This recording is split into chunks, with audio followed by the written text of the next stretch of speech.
Hi everyone, Kelly here, and today I'm really excited to share with you my TBR for Middle Grade March. If you didn't know, Middle Grade March is a readathon that runs for the entire month of March, and it's hosted by Krista from Books and Jams, Katie from Life Between Words, and Amanda from The Curly Reader. I'll make sure to link all of their announcement videos and things down below so you can learn more about it if you don't know.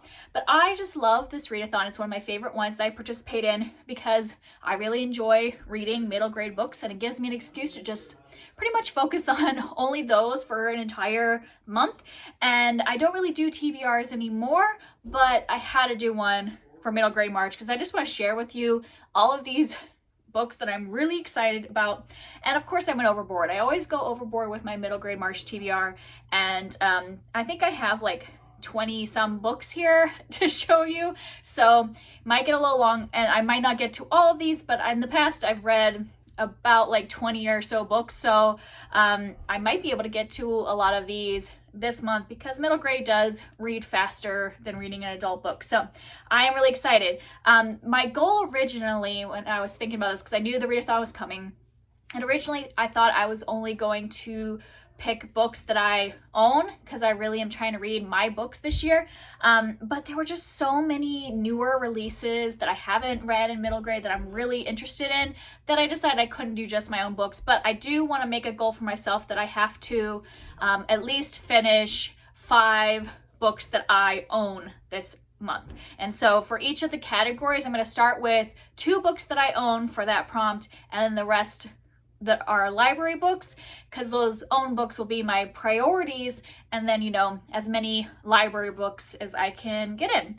So first of all, before I talk about the books of the prompts, I am planning on reading the group book. This is The Brave by James Bird, and this is a book about a boy who has a condition where he ends up just being compelled to count the number of letters in each word that is spoken to him. And because of this, he's asked to leave his school, and so his father sends him to live with his mother that he's never met at a reservation. He is half Ojibwe, and so his mother is living on the reservation. And just, I think this could be a really great book about Native American heritage and family and things like that. So I am really excited to join that group read.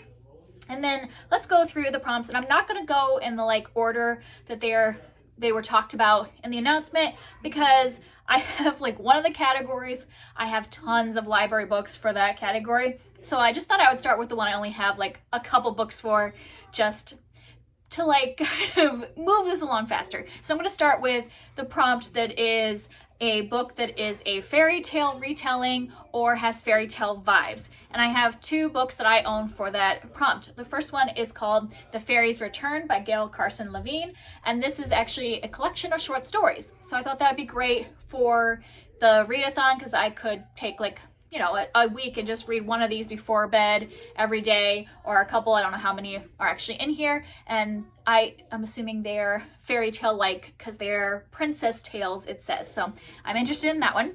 And then I have In a Burning by Shannon Hale. This is the second book in the Books of Bayern series.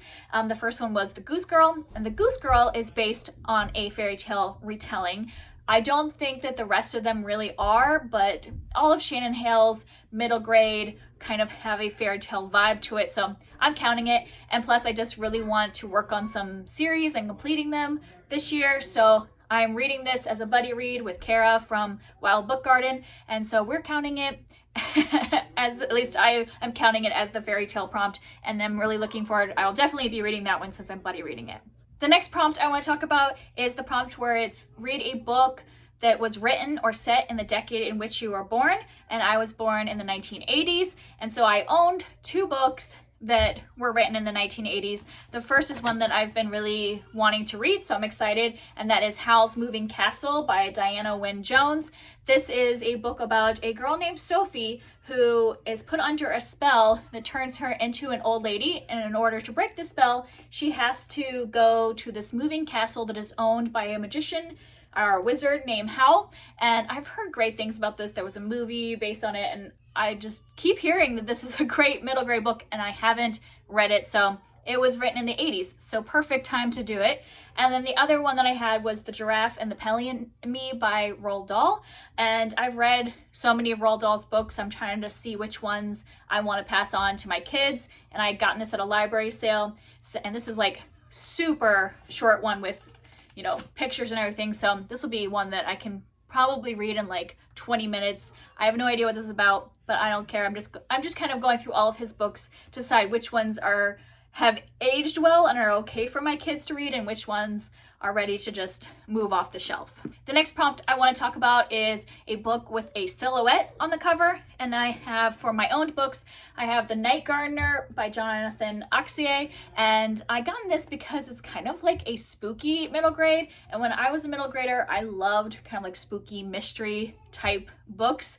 And so this would have been a book I would have loved as a kid. So I wanted to check it out. And I think this is about two siblings who are abandoned and go to work as servants in this English manor. And it sounds like it's going to be kind of more of a like chilling ghost story, creepy kind of vibe. And so I'm really excited about that one. And then I have Red Leaves by Sita Brahmachari. And this is a book that I've put on so many TBRs. So it is happening this year because I think I've had this on my middle grade March TBR for a couple years now. And yeah, I don't know why I keep putting it off, but this is a contemporary about 3 kids who are all dealing with different issues. Aisha is needing to move onto a new foster home. Zach is coping with his parents' divorce, and Iona has been forced to live on the streets. So 3 kids that are dealing with some bigger issues, and I think that they meet and, you know, band together, or however their stories intertwine, and you'll see down here are the kids in silhouette. So that one definitely needs to happen this year. And then for this one, I did have a couple library books. First one is Small Spaces by Catherine Arden, and you can see the silhouettes back there. And this is another one that's supposed to be like kind of a creepy horror story for middle graders, so I'm really into that, and I've heard good things about this one specifically. And I think this is about a girl who finds a woman by the river about to throw a book in the river, and she's really distraught, and the girl is like, you can't throw away that book, and takes the book. And I think some things start happening once she becomes in possession of this book. So like I said, I'm looking forward to a creepy middle grade book. And then the last one I have from the library for this prompt is Look Both Ways, A Tale Told in 10 Blocks by Jason Reynolds.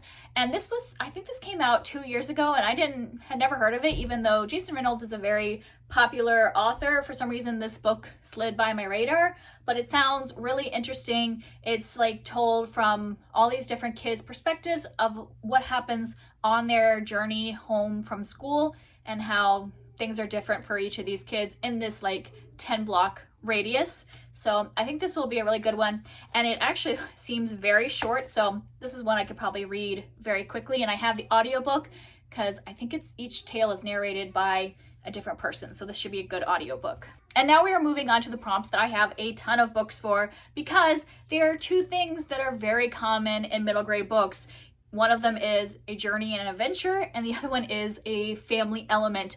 And, you know, those are very common themes in middle grade books. So I just had so many options. I want to share kind of my possibilities. Obviously, I can't read all of these books that I'm going to show you, but I am excited about them all. So at least the library books I could hold on to for a while if I don't get to them in March. So for the prompt about a book that involves a journey or adventure, the 2 books that I have that are owned are ones that continue a series. Because like I said earlier with Enna Burning, I want to continue some of the series I have on my shelf. So the first one I have is Wolf Speaker by Tamara Pierce. This is the 2nd book in the Immortals Quartet. I read the first one last year, and now, what is the first one? Wild Magic. I read last year, and I meant to just continue into the series, and then I didn't. So I definitely want to pick this one up. This is about a young girl who can talk to animals, and I really loved the first book. I gave it 5 stars, so I definitely want to pick up this next one. And you know, if I feel really compelled, maybe I'll just continue on to the next one, though I think they move into young adult as the series goes on, because Tamara Pierce does that a lot, where she starts a series in middle grade and then it moves up as the protagonist ages. So we'll see. They might not all be middle grade books. And then the next one that I own is Nightfall by Shannon Messenger, which is the 6th book in the Keeper of the Lost Cities series. And I've just been trying to like move through this series. I've been reading it for a couple of years now, and they're just really big. So I usually like read one and then wait like several months, 6 months before I pick the next one up. So it is taking me a while to get through them, but I would like to at least like start this one this month so I can move on to the next book in the series. And this is about a girl named Sophie who thinks she's just a normal girl and then finds out in the first book that she's not so normal and kind of is opened up to a whole different world full of magical creatures and powers and all that stuff. So I've been liking this one so far and do want to continue. And then I do have one more book that I technically own, but it just got sent to me by the author. So, it hasn't been sitting on my shelf for a long time, and it was sent to me for review. And this is Simone Lefray and the Chocolatier's Ball by S.P. O'Farrell. And this one is super short, so I definitely think I can squeeze this in March. And this is about a girl who's living a double life in Paris. Part of the time she is helping her father and his patisserie, and then the other half of the time she is sleuthing and I think is trying to capture a thief that has come into their neighborhood. So it's kind of, I think, a mystery type book, and I think this is going to be a series. And now on to the library books for this category. I have Hurricane Child by Case and Callender. I had read their book King and the Dragonflies last year, and it was my favorite middle grade book I read in 2020. So I wanted to go and read some of their backlist books. And this is the other middle grade book that Case and Callender has written. And this is about a young girl who was born during a hurricane. So in her village in the U.S. Virgin Islands, that is said to be unlucky. So she's been bullied a lot. Her mother left her when she was younger, and so she's just been going through a hard time. And then a new girl moves into the area and becomes her first friend, but then also the main character is realizing that she is developing a crush on this girl. So I think it is about, friendship, but also about learning about your sexual identity as you're growing up. So I hope this book is just as good as King and the Dragonflies. I'm really excited about this one. And then I have Mulan Before the Sword by Grace Lin. And this is actually written as a prequel to Mulan the movie. Like, it's written in coordination with Disney. So this takes place before all the events of the movie when Mulan is younger and her sister gets sick, and Mulan has to go on this kind of quest to find a healer to help her sister. So I think it's gonna be like an adventure book, but Mulan is younger in this than she was in the movie. So I'm really excited because Grace Lin writes some really great middle grade novels. And the last one in this category I have is Amari and the Night Brothers by B.B. Alston. This is a brand new release, just came out last month, and I've heard amazing things about it. This is a fantasy about a girl whose brother goes missing and she really wants to find him, and then she finds something that links him to this secret organization, and it opens up this whole world of like magical things. I don't know if it's like magic, wizards, fairies, aliens, supernatural creatures, all these things. And I've just heard so many high praise things about this book that I am really looking forward to reading it. And last, I want to talk about my possibilities for the prompt featuring a strong family element. And so many middle grade books involve family stories because it's just a common theme for kids that age. And so I had so many books in this category. So yeah, I'm going to try to be quick going through them. So the first one that I own is More to the Story by Hannah Khan. And this is inspired by Little Women, but it follows 4 sisters that are from an American Muslim family. And so it just sounds really great that it's going to have a lot of the same themes as Little Women, but be modern and from a Muslim family. So I'm definitely excited about this because I have read another book by Hannah Khan, which I'm going to talk about in a little bit, and I really loved it. So looking forward to that one. And then the other one I own is The Ocean Within by V.M. Caldwell. And this is about a girl who is with a new foster family, and she's just trying to get in with the family, having those feelings of whether this is going to be a long-term place or like feeling a little insecure about being attached to the family. And then they take her on vacation to their grandmother's house. And, I think it's going to just be a lot about what it's like to be in a new family. Is this going to be her forever home? Things like that. So I am really looking forward to reading that one. And then before I get into library books, I want to talk about a book that I have as an ARC from NetGalley, and it comes out on March 9th, and that is Amina's Song by Hina Khan. That's the same author I was just talking about. And that is the sequel to Amina's Voice, which I read a few years ago and absolutely loved. I don't think I should talk about what the second book is about. So just so you know, if you were interested in the duology and wanted to start with Amina's Voice, this is about a young girl who, in her friendship, her best friend is named Sujin, but then Sujin starts hanging out with some popular kids at school and wants to change her name to something a little more Americanized. So it's about Amina kind of like dealing with that, how her friend is kind of feeling like getting rid of her heritage and background identity and just becoming more American, but Amina wanting to, you know, be still an American, but also hold onto her heritage and things like that. So this was a really great book about family. So I feel like the sequel will also be an amazing book about family.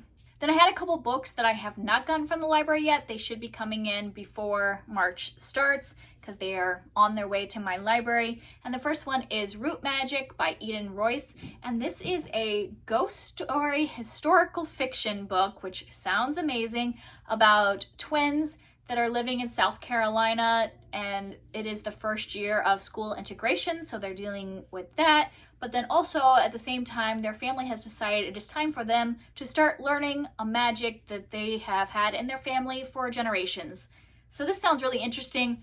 Ghost story, magic, you know, set during the 60s. So I think this will be a really interesting, and this is a brand new release, just came out in January. I'll also be getting Land of the Cranes by Aida Salazar, and this is a novel written in verse, and it sounds like it's going to be pretty heavy.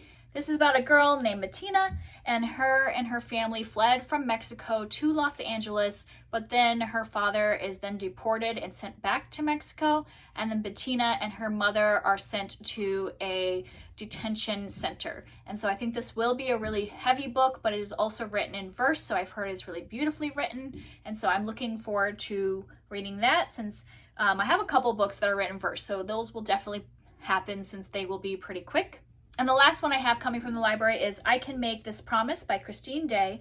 And this is about a girl named Edie who was adopted by a white family, and she doesn't know anything about her Native American heritage. But then one day she finds a box in the attic that might have some information about her birth family, and she doesn't know if her parents were hiding that from her or if they were going to tell her later. And so I think it's about her discovering more about her heritage. And then on to the books that I have with me from the library. The first one is A Dash of Trouble, the first book in the Love, Sugar, Magic series by Ana Mariano. And I've heard such good things about this series and how cute it is and sweet and about family. And this is about a girl whose family owns a bakery, and she's always been too young to work in the bakery. And then one day she sneaks out of school to go and hang out at the bakery and finds out that the secret is her family is actually a family of brujas, and they are using magic in everything they bake. And so I think this will be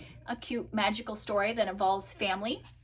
And then the next one is One Crazy Summer by Rita Williams Garcia. This is the first book in a series about a group of sisters that are sent to live with their mother for a summer. Their mother left when they were young, and so they haven't really gotten to know her much. But then their mother, it sounds like, doesn't really want to spend a lot of time with them, so sends them to a summer camp that is run by the Black Panthers organization. Yeah. And so this is historical fiction and has evolved a lot about information about the movement, but then I think also about family and all that. Next is Before the Ever After by Jacqueline Woodson, and this is also a book written in verse, and it's pretty short, so I think it'll go by quickly, but I think it's pretty important. It's about a boy who's always looked up to his father because he is like a pro football player, and so everybody's kind of been really interested in his father, all of his friends, but then his father starts having some problems forgetting things. And I think it's going to be a discussion about the effects of concussions on football players and how that affects families and things like that. So I think this will be a really good one. And then I have next The Length of a String by Alyssa Brent Wiseman. And this is about a girl who loves her family and loves her Jewish community, but she's always kind of wondered about her history because she is Black and a lot of the people in her Jewish community are white. And so when her grandmother passes away, she finds some information in her grandmother's things about how her grandmother had to flee I think it was Nazi-occupied Luxembourg back during the war, and was then adopted by a family in New York. Next I have Forever or A Long, Long Time by Selah Carter, and this is about a brother and sister that have been moved from foster family to foster family, and now they're in their forever home with a new mom and dad, and the main character, what's her name? Flora, is feeling still a little insecurity about whether this will be a forever home, especially when her new mother tells them that she is about to have a baby, and she worries that having a new baby will mean that the brother and sister will kind of be pushed aside. So this sounds like a really good book about adoption and foster families, and you will notice that there's a theme that I have a lot of books about adoption or the foster care system because my kids were adopted, if you don't know. So I like to check out middle grade books that are about that theme to see which ones I want to keep for them to read when they are at the age to read these books, just so they can see themselves and adoption in books. And next I have Prairie Lotus by Linda Sue Park, and this book sounds so good. It is kind of like Little House on the Prairie, but Linda Sue Park, she loved those books as a kid, but just always felt like there weren't books about that time period that had girls that look like her. So this takes place in that same time period in the late 1800s, but has a girl who is half Chinese. So it's about what it is like being Asian at that time in rural America. And finally, we are on the last book, and that is Show Me a Sign by Anne Claire Lizotte. And this is a historical fiction book about a girl who lives on Martha's Vineyard. And at that time, a lot of people on the island were deaf. Our main character is deaf, and everybody speaks sign language, even the people who can hear. And that's just kind of the norm of life in that island. But then one day a scientist comes to the island to kind of investigate why it is that there is this large deaf community on the island, and the girl finds out that, you know, maybe in other places other than this community she lives in, being deaf isn't the norm. And so I'm really looking forward to this because this is the first book I've ever read with deaf representation where the author actually is deaf. So I'm really excited to read an Own Voices book like that. So that's it. There are like 28 books that I talked about. So like I said, I kind of want to aim at least reading 15 to 20 of these. If there are ones that you think are really good, like you've read them and want to encourage me to read those, or just ones you really want to hear about, let me know down below so I kind of have a push in certain directions. Like I said, I want to read at least 5 books that I own this month is my minimum. But yeah, I'm really excited about all of these. These are all books that I want to read eventually if I don't get to them in middle grade March. What about you? Are you guys participating in middle grade March? What are you thinking is your priority reading? I am just really excited for this readathon to start in a week, and I'll see you next time. Bye.